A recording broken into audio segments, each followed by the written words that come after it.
problems behind them. Every week, we find real businesses, real numbers, and real stakes, and show you how to build a business competitors can't easily copy, kill, or take. I'm Sam Robinson. Let's build the moat. Hey, everybody. Glad you could be here.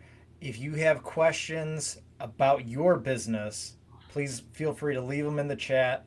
We'd love to interact with you and talk about your business issues. But in the meantime, Sam, let's talk about some other things going on in the market. Yeah, some crazy things are going on, and as AI is all the rage right Mm. now. Not only on with VCs, but also other businesses are looking to implement them. But the real thing is that there are and I was actually in a chat last night. I was listening to real people talking about their jobs being lost from AI and the Mm. real issues around that. I heard about 40 different ones, but they were all resonating around one of the same ones of like they're gonna copy me, and they're just going to reuse the same information the same way that I'm doing work and replicate that. And like, what does that mean for me and my job? And I was seeing that issue very broadly. Kyle, what have you been seeing in that area right now between some of the business owners that you've talked with? Yeah, I mean, I think there's definitely concern on like an employee level for that. Um, and I did talk to a business owner fairly recently. They were running a very large company, over 200 people, and they said that um, over the last year they've really been able to cut their workforce by about 50%. I don't think that's for everybody, Whew. and the other piece, the other part of that is, especially in professional services, you're going to need somebody to verify that output. There's only so much you're going to be able to do with these tools, and you still need somebody to review and make sure it's accurate and that the AI actually put the right information in. Um, like I've seen so many issues where there's no checks, there's no verification, and people are getting themselves into really big trouble. Recently heard about a big lawsuit out of Chicago. The firm was Goldberg Segalia, and they basically they put in it was a $20 million lawsuit, and they put in a bunch of hallucinated cases. So that's a big risk right there. You need to you really be able to verify that the cases are you know what you say they are and they actually exist, and you wouldn't expect say a junior associate to work on a brief and then uh, not check their work. Same thing applies for AI. You got to check its work. Yeah, and on that same piece, like I mean, the lawsuits are and the lawsuits and the regulation are everywhere right now. Like Europe just had is having large regulation, where by the end of the year there's needs to be transparency, not only in the pricing and also the data that they're capturing, and they're giving there's different timelines, but one of them is the end of this year to like get all your ducks in a row. And on the same lawsuit side, we've got California, and there's a loss. I forget the name of it, but there was a lawsuit just announced this week, saying basically the amount, like the marketing, didn't align with the availability for Claude, and Mm, they're basically seeking reparations for a bunch of different peoples from a class action from a federal level. mm. So I think that's really interesting. You're going to see much more regulation. We're in the Wild West right now. You can do anything you want. Like you just go in, you type a few things, and it starts to pull information. In fact, the CEO or the owner of Anduril, he was talking about that our patent system is broken, that United States companies can't place action on the patents that are filed, but all the information for that patent is readily available. And so what is other countries doing, like China? They're going and grabbing it. So there's all these issues coming in, and we're seeing actually the rise in what's called a trade secret for these companies. They're like, okay, how can I stay private and offline? How could I stay away from litigation? How can I stay transparent? And also, how am I staying away from hallucination? Like, Hmm. yeah, how many 10-foot poles have you seen, Kyle, that some of these owners don't even want to touch this? Oh yeah, I mean, I have some people that are very very wary of AI, and their policy is we're just not going to get involved, and I think that is um, I don't think that's the right move, because you should have a protocol, an established documented protocol, like this is how we use AI, this is how we don't use AI, these are our policies and procedures when we use AI, these are the approved tools, this is how we prompt, this is how we review, this is who owns the final outcome Mm-hmm. when we ship it, whatever that might be. So before you put something on the marketplace, or you publish it, or you file something with a court, or you hand something over to a client, it needs review. And so I think there's a a lot of stuff that needs to be built, a lot of infrastructure, a lot of things that need to be thought through. And because we're in this new age of AI, you have some unique issues, and these tools are brand new, and people aren't up to speed on them.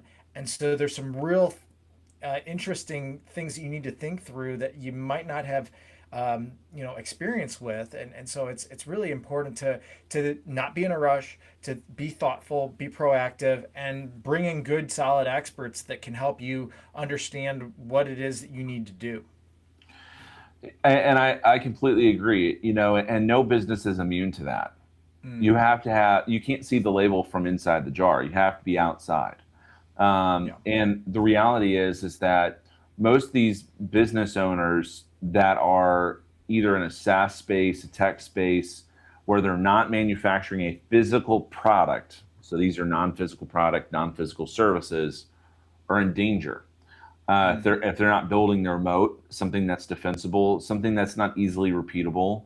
In fact, I've heard just for us personally in the past 3 days, I've heard two different businesses talking about issues of intellectual property issues and also operational issues and headwinds that are just not treating them correctly in the mm, marketplace. When I say not treating them correctly, I mean the traditional model is going away. It's mm-hmm. goodbye. It's not going to be here much longer. We're even seeing oversubscriptions, and like these other companies are even on the tech space for Salesforce, and they're trying to figure out what to do with that right now. Of like, when I say oversubscriptions, I mean like people that are trained and can implement Salesforce versus people that are actually using Salesforce. Then flip side, we have people that are saying, I'm not going to use things like Salesforce. I'm just going to go build it myself. Right. But the question is that did you build something that works for you, or did you build something that's going to work for the next 5 to 10 years untouched? Mm-hmm. And most people don't have that translation factor, because then they're going to have to, things change. Inevitably, you have to go and make updates. I'm seeing it all the time, even in our own systems that are local, offline, and physically built by me. And I'm seeing updates, that I need to make. And these are things that are not being having updates pushed regularly. So like, for the average owner that hasn't like stayed, up to date on all the things, Kyle, Mm-hmm. tell them like what are some of the ownership dynamics that you're seeing in the businesses that you're having conversations with. Yeah, so I mean, I think some people think that AI is like this like thing's gonna fix everything, make everybody super fast, super efficient. Um, Really, it just scales chaos if you don't know how to use it well. I've seen that so many times. Um, it just if you're not clear on what you need it to do, it's just going to do whatever it wants fast. And so it's kind of that garbage in, garbage out type of issue where you the information you put in, you might think it's enough, but it's not, and it's very quickly getting out of hand. Like for instance, like okay, I want to use AI to build a list of potential clients, so that I can contact them. Well, if your parameters aren't correct, that list could be very, very messy, full of people that are not qualified. You don't want to work with, and they're not one. They might not respond. Two, if they respond, you don't want to be on the phone with them, and so. I mean, that's one example. There's so many different ones. So understanding what the issues are you're trying to solve, and then giving it very specific information, and then also having your team who's using these tools have that specific information too is really important. And on that same piece, this is something that I read last week. Is that there was a company, they found all these different leads. Okay, found tons of information on those leads, found their phone numbers, found their emails. They're like, great, we're B2B. I'm just going to go ahead and give them a call. And I've got some others that are B2C. I think that are going to enjoy this product. Had all of that data, all of those lists, many of them Mm-hmm. go into a outbound caller that is automated for cold calling, Mm-hmm. Mm-hmm. but did not check do not call lists, didn't double check to make sure that they had a reason to be able to call them, ended up hitting some very stiff marketing fines. Mm. And not only did, and basically they're paying them via loan right now, after some digging. And it's not looking good for their business because they couldn't afford the amount of risk that they took on, that they didn't realize that they were taking on. But I mean, if I have a robo dialer and I have a bunch of relationships that didn't ask to have that relationship, right? Yep. A bunch of people that didn't want that relationship, I've now got to go get audited downstream, or not. I'm not going to do it. They're going to do it, and I'm going to find out why, because I'm going to have to pay those stiff fines for violating regulatory issues that are already in place, regulatory items that are already in place, which creates issues for my business and risk that no one asked for. And so, yeah, maybe I have gotten maybe 1% of those people to reach out to us and say, hey, I'm interested. Let's have a conversation. And I'm doing good there. But, I don't think cold calling is necessarily dead. It's just dead for the AI automation. Kyle, let's talk through. I'm not seeing anything in the chat yet, but Yeah. let's talk through things that we think are going to be dead with AI. Not Mm. necessarily from a human perspective, but I'm saying that need to be killed from that AI is doing today. So what things should AI not be doing? You mentioned chaos earlier. Tell people like one Yeah. or two things that you're saying that AI should not be doing.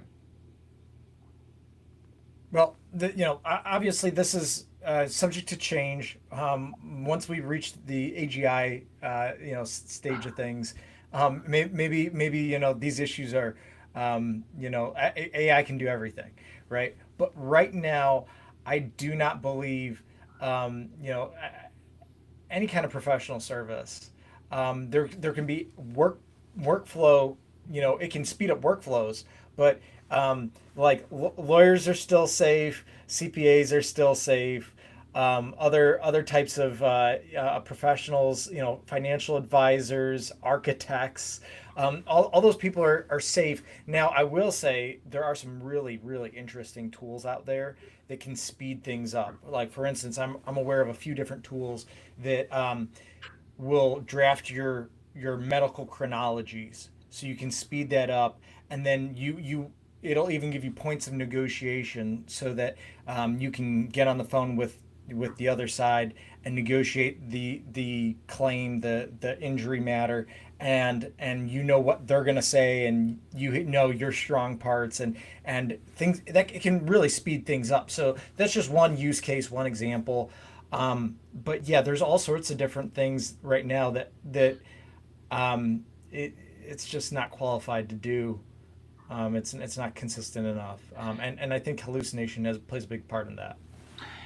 Yeah, and on that same piece, there's some things that should and should not be done. It's I actually saw a recent issue with Perplexity and Jeff Bezos, Amazon. I don't know if you saw that come through. I don't think so. Yep. So they launched Prometheus. That was interesting. Maybe on another podcast we could talk about that. But one of the big issues on that was, although Jeff was actually an investor in Perplexity, sued Perplexity, and the reason is because they had bots going into Amazon and making purchases, and he says, no, we're not going to have bots making purchases on on Amazon. And that's a really interesting approach. Why do you take that? Why do you take that view? Well, I can't speak for Jeff. Yeah. What I will say, what I will say, or what I took my takeaways from that was that it's a human buying experience. A lot of Amazon is based on human habit and behaviors.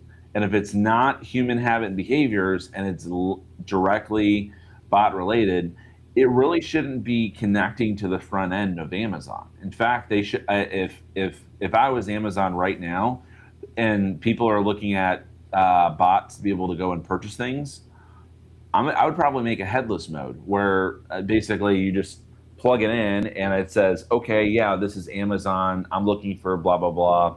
Boom. I've now got my bot to go and purchase. So I can take my phone. I can say, hey, I want, I saw, for instance, Rainio 4's, Pros came out, and they're really cool because I can go and look at my computer, with glasses instead of a computer screen, so I can walk around with this in my pocket, talking to Claude or whatever. And it's not VR; it's more like for like a screen. But let's say, for instance, I like that. I could say, hey, go buy me some Rainio 4s and send them. Great. Okay. Now it says, hey, they're going to be shipped. They'll be here on X date. I say, great. Amazon doesn't want that. They want you to go into the app to go and buy those things because of the human psychology and behaviors that they have for their app. It's not for bots. So again, chaos, like you mentioned. I think I think the big thing on AI, and the one thing that I wanted to say on that is that you're going to see different companies having what's called headless mode across the board, where basically you don't get access to an app. There's not an app to get access to. There's an API to get access to, where you're just getting the information and posting the information. So, with that, it's like I can go and do all these different actions that I didn't have available. So you have, you got your tutorials. They're not really made for humans anymore. It's, with that, you put your documentation out written by AI. So that way it's got the information. So it's mass chaos right now, but I consider it a reshuffling of the deck. Yeah, which leads to another real issue that I want to talk about later in our podcast today. Yeah, I think it is a big reshuffling of the deck, and I think that honestly, I don't really buy the like, oh, it's a user, it's a human experience to go on Amazon. Like Amazon wants to make money. Correct. It doesn't matter if a bot or a human buys, as long as they buy. And so I think they just don't know how to address that. And they have a big front end infrastructure that they've thought through for humans, and they haven't rolled that out to AIs yet. But I mean, as this picks up and gains steam, and more people are using agents in this way to go purchase things, I think they're absolutely going to shift. So yeah, that's an interesting idea, and the internet will not only be used by humans. At some point, the internet is also going to be used as much or more by these AI agents. And so people who are thinking through how to build infrastructure to cater to those agents, I think are way ahead of the curve at this point. Yeah, I mean, I know. Here's the deal. I know Salesforce. I know Salesforce has done that with the headless mode, Mm, and I'm seeing other folks doing the same. But in the same respect, we've got to figure out. Okay, well, what environments should AI be a part of, and what should they not be a part of? Because it's not really a human experience anymore if the AI is a part of it. It's not really, we have recursive learning, we have all these, learning loops that is consolidating information into markdown files, or, some of these new file types that Google put out. Um, but at the end of the day, it's not really thinking; it's processing the information. Uh, you know, and it's not really becoming a human experience anymore. But in the same respect, if we're replacing everyone with AI, do they really need to be just from the human experience standpoint? Should we really, like, I don't know, put our phones down and walk away from, like, the computer, and, like, we don't need to be at the computer anymore? And in fact, um, who was, I forget who it is now. It might be Anthropic. It might be somebody else. I forget. But they went to no keyboards. yeah, No I heard keyboards. about this. Yes, Do yes, you do you remember who it was? I don't. I can't remember who it is. It's too far in the past now. They said we're not going to use keyboards, and it was only microphones. So they were dictating. I think it was a marketing stunt, in my opinion. But like, if I still have a mouse, I'm probably close to a keyboard. I don't necessarily need that, but the reality is that, like, I can go grab my phone. Okay, I can talk into it now, give it the instructions, and it'll send it. Now, is it going to be structured the way it needs to see it? Is it going to be just a bag of words? It's going to be closer to a bag of words, where it's, you're not really having clear instructions, clear divisions of information. Now, is it using those to determine the math behind the response that you're going to have? Yes, it's getting better and better. So, kind of, I'm not seeing anything in the chat still, but Yeah. one thing I want to ask the question of, and talk through today is, where do we see the future of workforce? Okay, number Mm, one, like, for mm, workforce, like, where do we see the future, and then where do we see AI going? So yeah. I'm not Okay. talking, So and for me, my response is going to be different, in more in the future, than more of the immediate next year. But yeah, so I mean, I've already kind of alluded to this, but I think a lot of people are going to shift into a quality control type of role where they know what the output should look like. They know what the finished product should look like. And so it is not so much about actually building the thing, but just making sure that the end product is correct and is good to go. And so I see a lot of people shifting into that quality control aspect. I think there's some of those people who understand what the end product is. I know that they are being their specialized knowledge is being integrated into AI, and so these AI makers are building specialized tools using the information from these Hmm. experts. But I think overall that in the near future that more of the workforce is going to shift to a quality control. And I think that's interesting. So as of right, I mean, right now it's like, I think we're in the ready, set, go phase. So, Mm, last year, the year before, and it was in the ready phase, AI readiness, all over the board. Still is today, to a large degree. But from a set standpoint, which is context engineering that we're seeing is emerging right now, we're in the set phase where people are like, okay, I've got the knowledge, I've got all this information, but what do I do with it? How do I structure it? Where yep. should it go? And people are coming up with different unique ways about going and do that. How do I take the information I have and make it repeatable without having to repeat a very long context length? I was just looking at the update that Claude made today, and they took away the regular versus 1 million context window. So the regular 1 million context window you don't see anymore. It's gone. Um, we already talked about what's going to happen now that we have Fable 5. Well, that's now yesterday's news. Yesterday's news is the government was like, all right, well, too dangerous. And there's some other issues, so goodbye. You can't. We're not going to make that available to everybody. So I'd say we're in the set phase right now, and where we are in the go phase is basically the human. A lot of human architects are going to be removed from that phase, and I do see like and you're seeing. I've seen this time and time again already of like the Wall-E phase, where it's like humans are removed from the process, but we're basically in a spaceship. I know sounds crazy, but it's in the movie. You can go watch it yourself. Yeah. We're in a Yeah. spaceship where everyone's super fat, super, sodaed up. And, we don't technically have jobs. We're just enjoying ourselves and we're just floating off into space.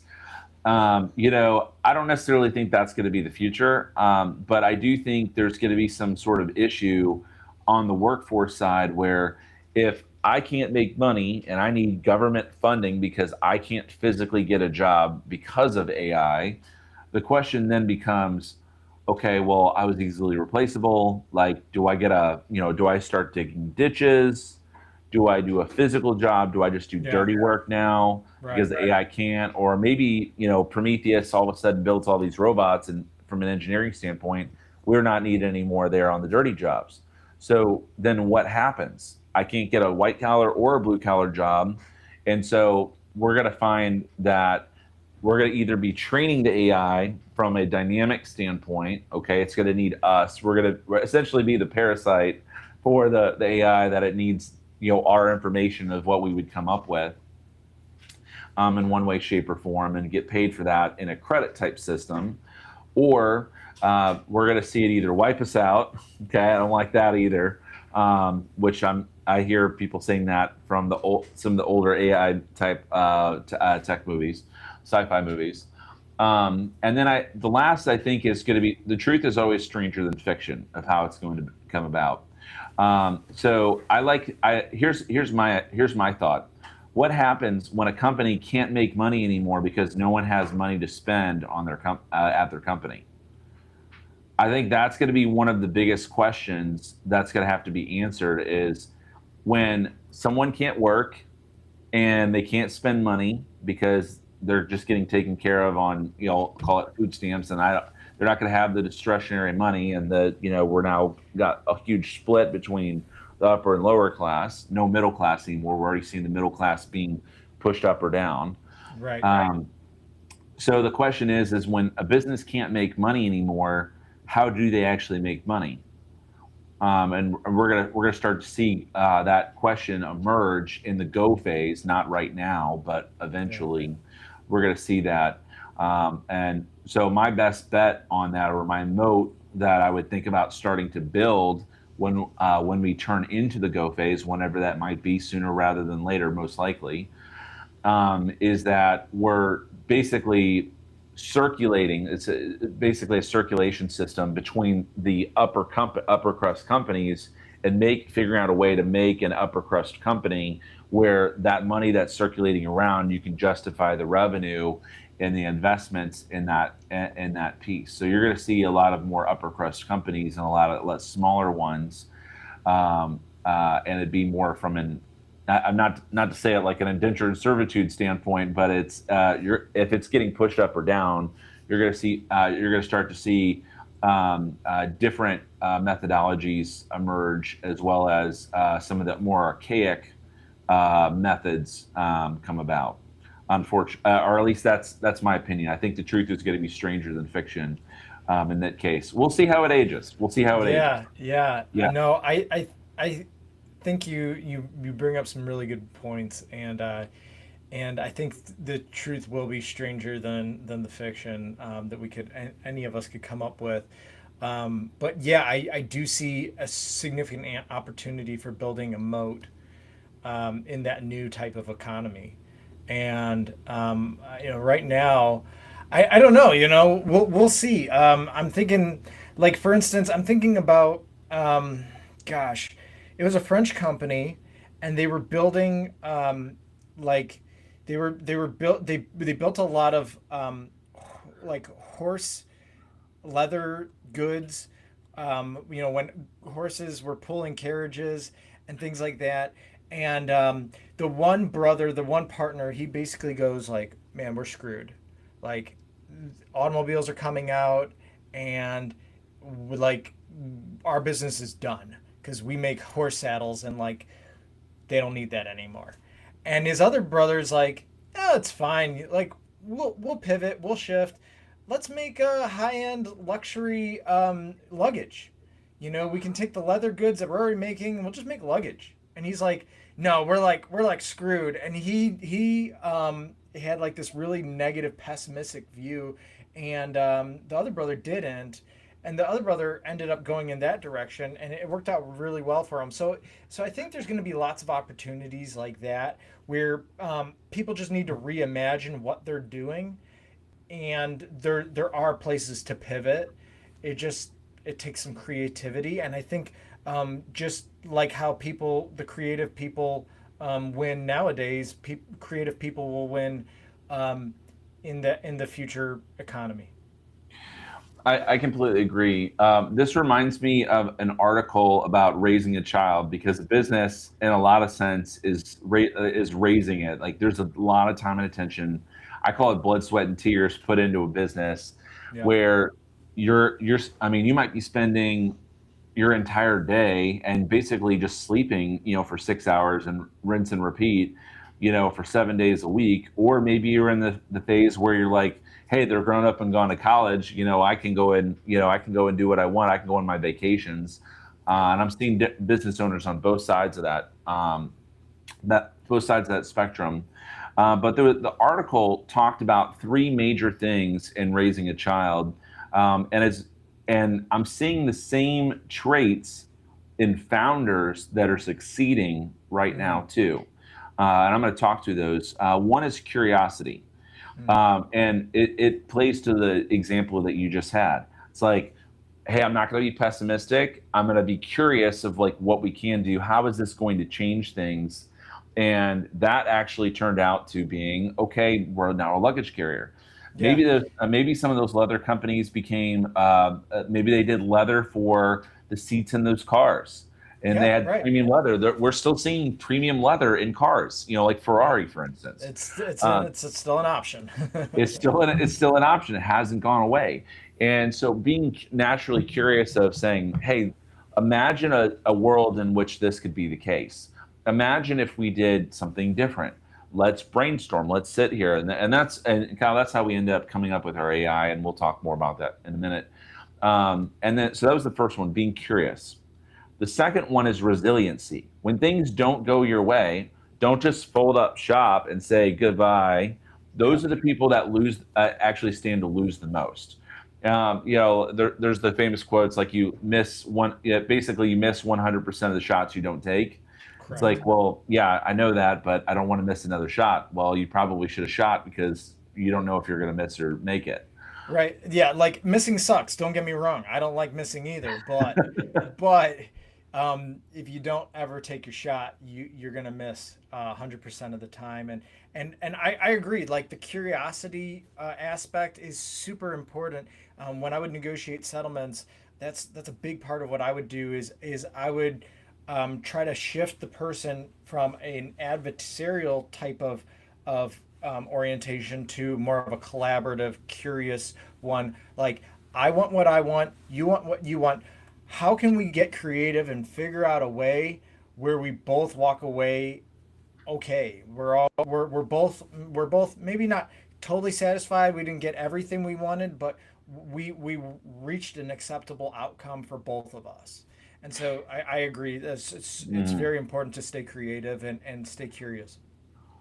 And I again, I agree with that. And so, when we think about these three things, and I'm going to say the third thing here in a second, is that we need to cultivate these. So maybe you're on a YouTube run, you're flipping through, and you're now seeing this for the first time, and listening to this live. Um, my recommendation as a founder and owner that may be watching this is saying you've got to have those three things. So you got to continue to stay curious. You can't just be, call it David Goggins, and I'm just going to be resilient only. I'm going to do this one thing, you know, only. But you have to be able to be broad because you end up getting your lunch taken. If you're not curious and saying, hey, what could this look like? Maybe you would have not implemented AI. You're just trying to be resilient in what you're doing. You're just holding tight fisted. Well, you're not finding out the new things that could end up making you 2 or 3x in your business right now. Maybe Yeah. maybe you could have made more. I have a business right now that's looking at increasing the number significantly, doubling, tripling their headcount and revenue, 90x than what they would have ever seen before, because they stayed curious, and then Yeah. they stayed resilient, and they kept with the process. And then the third thing is it's staying flexible. So Mm. being flexible. So there's a difference between inflexible and flexible. Inflexible is where you're like, I'm not going to make any changes. I found the new information. Okay, I was curious enough to find the information. I was resilient enough to continue the things that I'm doing, but I'm not. I'm not going to be flexible. I'm going to be immovable. I'm an immovable object. Right. This Well, is what I want, and I'm not back. Not backing away from it. And I've seen so many people really walk away from really significant deals or real significant places of advantage that they could have been, but they were too inflexible about what they wanted. They wouldn't accommodate new ideas or a different approach or what have you. now I do think that's important. My pushback would be is that there's a fine line between saying I'm going to be inflexible, and I know what I know what I want. But I would also say one thing is that if you already have the vision of what you should be doing and you just go with whatever anyone else says, you're never going to get the chance to be people like Steve Jobs or any other innovator that you're seeing either of our time or past time. You're Yeah, never going that's to a great really be point. able to truly be innovative. So it is very important to be flexible, but also there are things that you should be not as flexible on. So I think of it as a tree, like, it's flexible in the wind, right? But it's not going to snap and completely fall over because it's got roots. It knows what it's won. It has grounded truth of how things operate and how things go. And as the truth changes, like truth changes, like, are the lights on versus off? I'm talking about things like that. Or is it raining? Is it not outside? Right. I'm probably not going to go and try to farm, my land in the middle of a hurricane. Like that's truth, but like the truth can change the next day, where the hurricane is now gone, and I can go and do the things I need to now, or I got to do cleanup. So that's what I mean by changing truth. It's still factual, grounded. So I do think there's still some flexibility. You have to determine what parts need to be flexible and when. So I'm seeing a comment in the chat here. If you want to open that up real quick, Kyle, and Yeah, talk through yeah. it. It's a quote just from uh, Ralph Watson, and it says, Drucker said that only two functions of business are there are only functions of business: innovation and marketing. Innovation and marketing will make you money. Everything else is a cost. Innovation gives you their UVP. Um, yeah, go Yeah, ahead. the unique value proposition. Yeah, I think that's a great quote. There's a couple things that have changed since when Drucker said that, though, and I'll actually apply it to our 12 parts of business. So for anyone that doesn't know, we're Chief Go officers. I'm Sam. I've had Kyle here with us. We're founders of Chief Go. We've built an incredible AI system to be able to understand exactly how your business is going, where it's going to go, and really where to pick up the money. So head to chiefgoofficers.com today. If you're not currently subscribed, hit the subscribe button.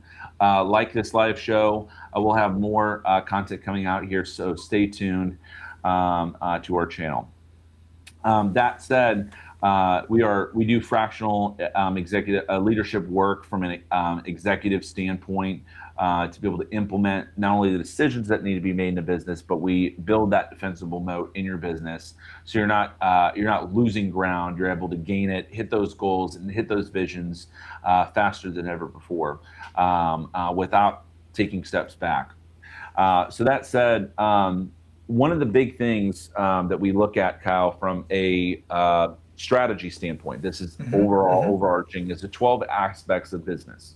Right. Innovation is not one of those, but marketing is. Marketing is actually we consider as part of a messaging process. So internal and external communication, marketing, branding.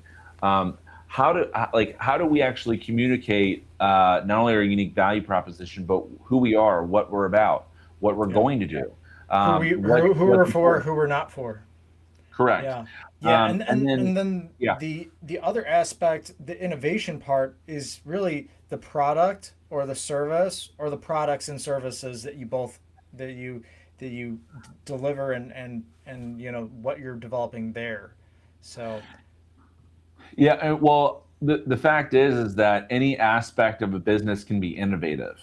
So all 12 aspects of business can be innovative. So let's say, for instance, I have creative finance as one of those. Maybe I have a business, I'm doing creative financing. That's like, okay, I've got dry powder, I'm deploying it over here. I acquire a business and I'm working through some creative financing on there.